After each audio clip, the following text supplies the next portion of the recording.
Olá pessoal, tudo bem com vocês? No encontro de hoje teremos a ocasião de examinarmos o conceito de norma jurídica. Na verdade, nós vamos muito além do que simplesmente falar. Norma jurídica, enfim, é um comando proveniente de uma autoridade competente, cuja eficácia é garantida por uma sanção externa e institucionalizada. Né? Na verdade, existe uma série de elementos que convido aqui vocês a analisarem, né, que vão compor o nosso roteiro de apresentação, de exposição dessa aula, enfim, que acaba tendo bastante conteúdo.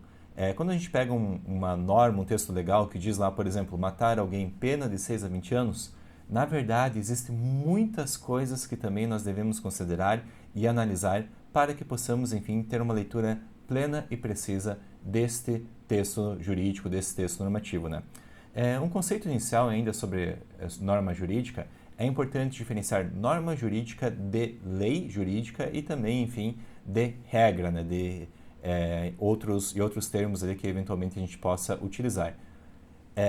Uma norma jurídica, numa definição mais estrita, ela sempre será resultado da interpretação, enfim, de um comando normativo constante dentro de um texto legal. Não existe norma jurídica em abstrata. Sempre nós teremos, enfim, uma norma como um resultado de um processo de interpretação.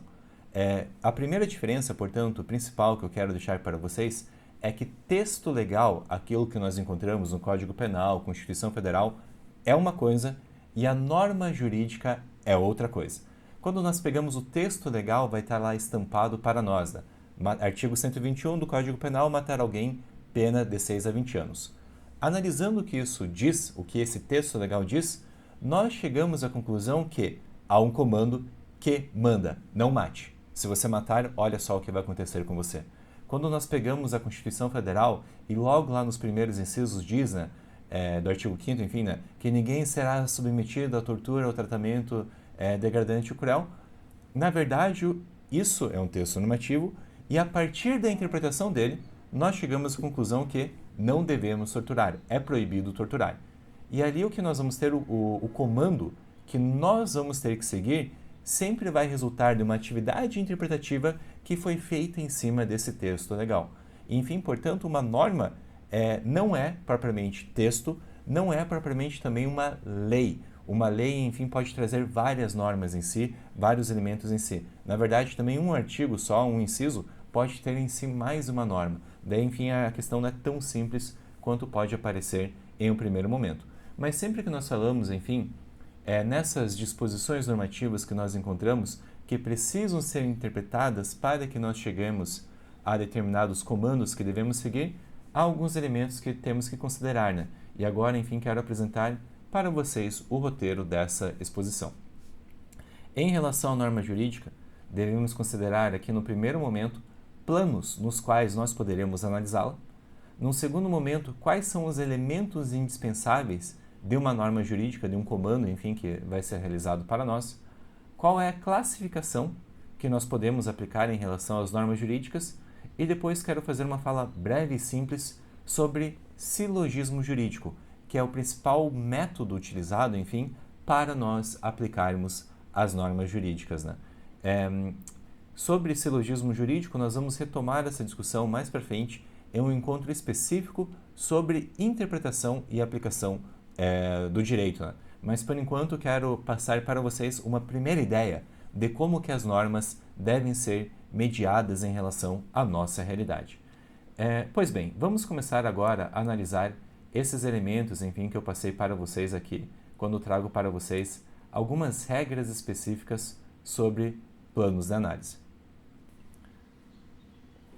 Uma norma jurídica pode ser analisada em vários planos de análise, enfim, né? Da mesma forma que quando nós pegamos um contrato, nós devemos verificar os requisitos de existência dele, os requisitos de validade dele e também os requisitos de eficácia. Quando nós pegamos um texto legal que será objeto, enfim, para a construção de normas jurídicas, nós precisamos analisar e indagar se ele existe, se ele é válido e também se ele é eficaz. Se faltar um desses três elementos principais, nós não precisamos seguir as normas jurídicas prescritas por determinado, enfim, texto normativo, né? Também como um outro requisito ali, só que de importância um pouquinho menor do que os demais, nós temos também a questão da vigência, né? Que a doutrina, enfim, acaba colocando por vezes, comumente, na verdade, como subitem da existência. E o primeiro elemento que nós vamos analisar, e noto a vocês que são elementos subsidiários, primeiro analiso a existência, e daí se a norma existir, nós vamos para a validade, se ela for válida, nós vamos ali para uma análise da eficácia dela. E o primeiro elemento que nós temos ali diz respeito à existência, que versa sobre o processo de criação da norma jurídica. Na verdade, nós podemos falar que a existência é um aspecto formal da norma jurídica. E quando nós analisamos a existência de determinado, enfim, lei ordinária, medida provisória, decreto, nós estamos indagando se esse diploma legal, enfim, essa lei, essa medida provisória, foi criada seguindo os procedimentos legislativos cabíveis.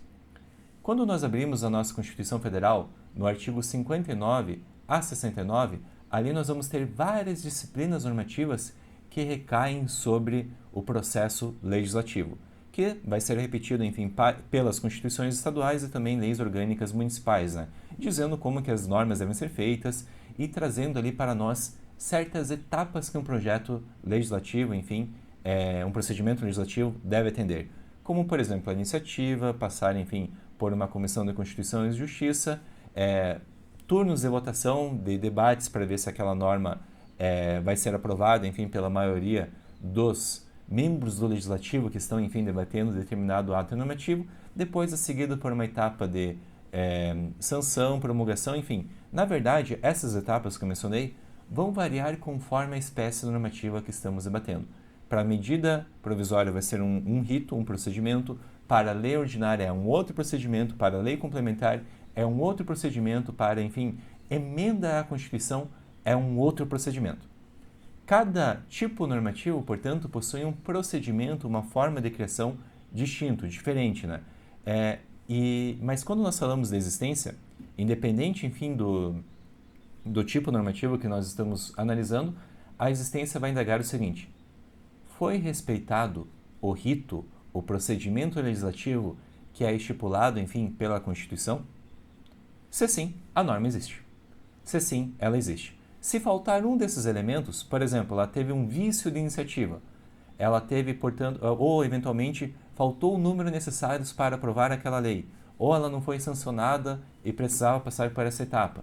Se faltar qualquer um desses requisitos, ela não existe formalmente e não vai ter, enfim, a força de obrigar. Ela não vai conseguir produzir seus efeitos e poderá ser objeto, na verdade deverá ser objeto, caso, enfim, comece a produzir algum efeito ali, né, de uma ação direta de inconstitucionalidade ou simplesmente uma declaração de inconstitucionalidade em relação a ela. Mas, via de regra, na verdade, esse é um requisito extremamente importante. Se falta um requisito, ela não tem força de obrigar. Se ela começa a obrigar faltando o requisito, obviamente estamos ali diante de uma lei injusta em virtude de determinado vício formal que contém nela. Os processos legislativos específicos para a criação de uma lei ordinária, uma lei complementar, uma lei delegada, enfim, uma emenda à Constituição, serão objetos, enfim, de discussões futuras que serão feitas dentro do contexto da disciplina de Direito Constitucional. Nesse primeiro momento introdutório, só vamos guardar, enfim, essa informação. Uma norma, para existir, ela tem que ser criada seguindo o procedimento legislativo cabível. O segundo requisito que trago a vocês, que podemos colocar como um requisito autônomo ou como um subitem da existência, por ter, enfim, uma natureza formal na observância desse elemento, diz respeito à vigência. Antes, enfim, assim que uma determinada norma é criada, antes dela começar a produzir efeitos, antes dela começar, portanto, a vigorar, existe um lapso temporal que é dedicado para as pessoas, para os cidadãos, enfim, os destinatários daquela norma, se prepararem para seguir essa norma.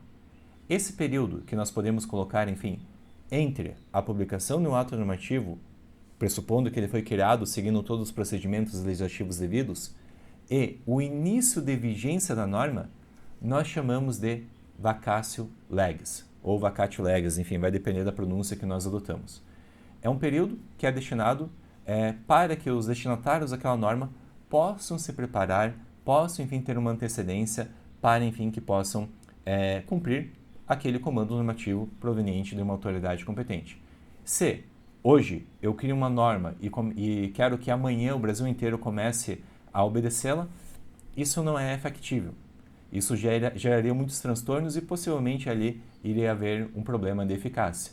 Considerando isso, o legislador já coloca ali um tempo que é chamado vacatio legis para que as pessoas se preparem antes, enfim, de começar a ter que seguir determinada norma. E esse período vai variar. Pode ser um período de um ano, quando nós temos mudanças significativas na legislação, como, por exemplo, Código de Processo Civil, Código Civil, o prazo costuma ser um ano, porque muda muita coisa. Quando são mudanças, enfim, que recaem apenas sobre determinada categoria profissional, por exemplo, OAB, as mudanças costumam ser ali, ter um prazo menor, por vezes, enfim, 3 meses, por vezes menos, vai variar e ali vai ter um juízo, né, de razoabilidade para verificar qual que é o prazo adequado, considerando, enfim, a mudança que aquele texto legal, enfim, almeja produzir na realidade. Se não houver menção explícita de qual é o prazo cabível ali, enfim, para essa vacatio legis, será o prazo de 45 dias. Essa disposição, enfim, aparece na nossa Lei de Introdução às Normas ao Direito Brasileiro, que tem lá de forma clara, se não houver, salvo, enfim, disposição normativa em contrário, a lei começa a vigorar em 45 dias. E essa palavra técnica, né, vigência, significa, enfim, a superação desse período de vacatio legis e é o momento a partir do qual determinada norma pode produzir efeitos na realidade, que ela, enfim, vai ter ali o condão de ter seus comandos obrigatórios e poderá ser aplicada tal, né? Vigência é um período situado após a vacatio legis, enfim, no qual nós podemos já começar a aplicar os efeitos da norma, né? Daí, enfim, podemos falar que a norma está em vigor. Um outro elemento que nós temos, enfim, se uma norma existe, ela está em vigor. Outro elemento que nós devemos analisar de forma subsidiária para verificar, enfim, se nós devemos obedecê-la ou não, diz respeito à validade. E a validade é um requisito material. Material por quê? Porque nós vamos analisar o conteúdo da norma e também fazer um exame de sua conformidade com a ordem jurídica. Não basta uma norma existir, não basta ela estar em vigência, já tendo superado a vacatio legis, ela precisa ser conforme os seus fundamentos de validade. Uma ideia que ficará mais claro em outros vídeos, que nós falaremos sobre a hierarquia de normas no ordenamento jurídico brasileiro, versa sobre uma ideia de que existe uma pirâmide de normas, em que há normas mais elevadas e normas inferiores. No ápice do nosso ordenamento jurídico brasileiro, há a Constituição Federal, né, que é o fundamento de validade para todas as demais normas. Significa dizer que todos os atos normativos infraconstitucionais devem guardar obediência ao seu fundamento de validade e, no caso, o fundamento de validade último é a própria Constituição Federal, né? Mas se a gente pega, enfim, andares menores da pirâmide, né, que nós podemos nos referir como atos infralegais, eles vão ter que obedecer todos os degraus acima dessa pirâmide, né? Confiro, enfim, no vídeo futuro, nossa exposição sobre hierarquias de normas, enfim, na ordem jurídica brasileira. Mas por hora vamos guardar que para que uma norma possa, enfim, ter sua força de obrigar, ela tem que ser válida. Ela tem que ter um conteúdo compatível com as normas superiores. Se, eventualmente, aí, é proposta por via de lei uma medida, por exemplo, que vai criar, sei lá, uma religião oficial para o Estado do Espírito Santo, e apesar que determinada medida fosse aprovada pelos requisitos de existência, ela não teria validade. Por quê? Porque afronta a disposição expressa da Constituição Federal, que prevê, enfim, por exemplo, nesse exemplo absurdo que eu estou criando, ali a figura do Estado laico, né?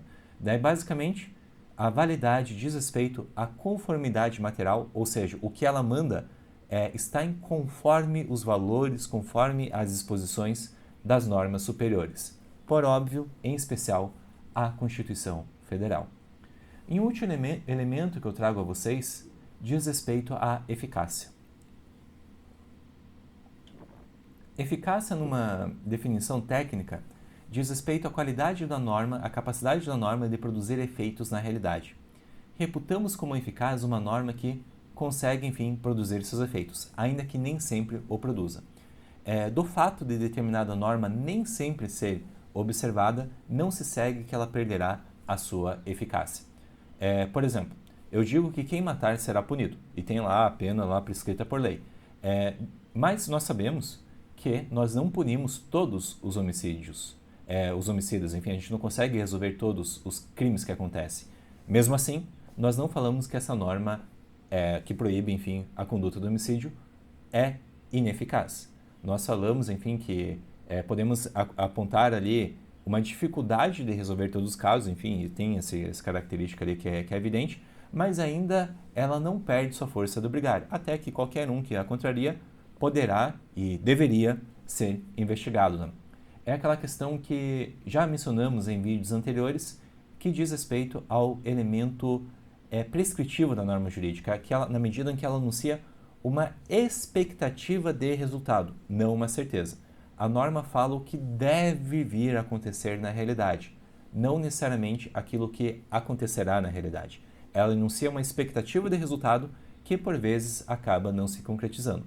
Mas como ela se concretiza, ou deveria, enfim, se concretizar na maioria das vezes, nós a reputamos como eficaz. Portanto, ainda que uma norma nem sempre seja aplicada, se ela tem a possibilidade de ser aplicada, ela é eficaz. Se for um comando impossível, é uma norma ineficaz e simplesmente não precisamos obedecê-la. Ela não vai conseguir produzir seus efeitos por ser ineficaz. Né? Então, portanto, quando nós falamos de eficácia, eu preciso de uma possibilidade fática de exigir aquilo e também, por óbvio, de fiscalizar. Né? Se eu crio determinado enunciado normativo que eu não tenho a possibilidade de fiscalizar, aquilo acaba sendo uma letra morta. Acaba, enfim, não produzindo seus efeitos por falta de eficácia. Né? A maioria das normas que nós temos contato são eficazes. São eficazes. Né? E uma forma que nós temos, enfim, para conhecer exemplos de normas ineficazes, enfim, para entender melhor o conceito de eficácia, nós podemos citar alguns exemplos de normas ineficazes. Né? E um exemplo que mexe com a minha curiosidade, e também, enfim, é um exemplo que eu adoro, era uma vez determinado município brasileiro que criou a seguinte legislação municipal. Abre aspas, os cachorros devem usar coleira. Qual que é o problema nesse enunciado normativo? Os cachorros devem usar coleira. Qual que é o problema de eficácia nisso? Basicamente, quando a gente pega esse texto, né, os cachorros devem usar coleiras, a gente começa a indagar, né, mas enfim, às vezes em sala de aula a gente escuta algumas objeções, assim, né? Talvez alguns de vocês tenham pensado, mas e os cachorros de rua? Como que eles vão usar a coleira? Na verdade, o problema desse exemplo é um pouquinho mais fundamental, né? Um pouquinho mais básico do que isso. Veja bem, os cachorros devem fazer determinada coisa. Não é uma norma direcionada, enfim, aos proprietários dos animais para que eles coloquem coleira em seus cachorros, respectivamente, mas sim que os cachorros, sei lá, o floquinho e tal, deve usar coleira. Ou seja, é um comando normativo direcionado ao animal. O que, por óbvio, não vai conseguir produzir efeitos na realidade, por motivos óbvios evidentes. Né? E uma outra forma também de nós termos uma melhor apreensão desse conteúdo, e eu quero, enfim, compartilhar com vocês, diz respeito a conhecer alguns exemplos de leis absurdas no Brasil. E, infelizmente, nós temos uma lista cheia disso, inclusive temos páginas na internet dedicadas a apresentar algumas. Né?